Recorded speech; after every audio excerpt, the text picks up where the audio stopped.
مصیبت سره مخ یو. زما خیال دی چې انور مالیروال د یو ارمان په ذریعه په دغه جمود یو ډېر دروند ګزار کړی دی. هغه جمود یې مات کړی دی.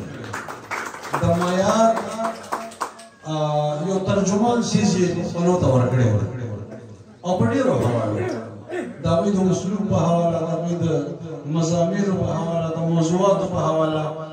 خو زه مجموعي خبره کوم چې د معیار په حواله موږ غواړو چې په پښتو کې د شاعري چاپ شي، خو چې هغه د یو ارمان د معیار وي او یا د دې نه هم د ښه معیار وي. بله ډېر په سلونو کتابونه چاپ کېږي. ځینې کتابونه خو داسې وي چې د هغې بس ټایټل وګورئ نو پوهېږئ چې کتاب مې وکتل.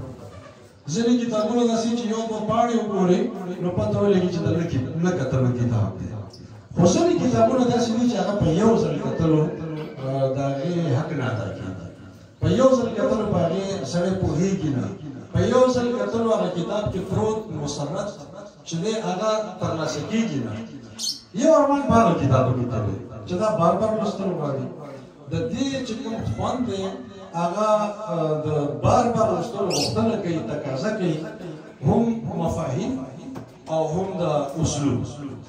مفاهیم څه ځکه وایم چې زموږ د ملګرو کمې تفسیریو کې روخان صاحب، نورالامین صاحب او نورو مشرانو هم جمیل صاحب هم ډېرې ښایسته خبرې وکړي. نو دا چې ما د فکري جمود خبره وکړه چې په جمود باندې یو دروند ګزار شوی دی، جمود مات شوی دی، نو هغه یو خو په شاعرانه معیار څه خبره کوم، بل زه دا ووایم چې په دې شاعرۍ کې کم مفاهیم دي، کم موضوعات دي، کم مقصد دی، هغې کې هم تحرک دی، هغې کې هم ولوله ده، هغې کې هم حرکت دی، جدوجهد دی، او هغه هم د جمود خلاف یو رد عمل دی، د جمود خلاف یو مزاحمت دی. دا فکر چې په دې شاعرۍ کې بیان شوی او موږ ته پته ده چې دغه مزاحمتي فکر، دغه انقلابي فکر، دغه ولوله، دغه حرکت او حرارت چې دی دا زموږ په پښتو شاعرۍ کې ځکه د پخوا نه موجود دی چې د پښتو مزاج چې دی هغه ترقي پسند هم دی، هغه انقلابي هم دی، هغه ولوله انګیز هم دی. او زموږ د مشرانو مثالونه مو ورکړل.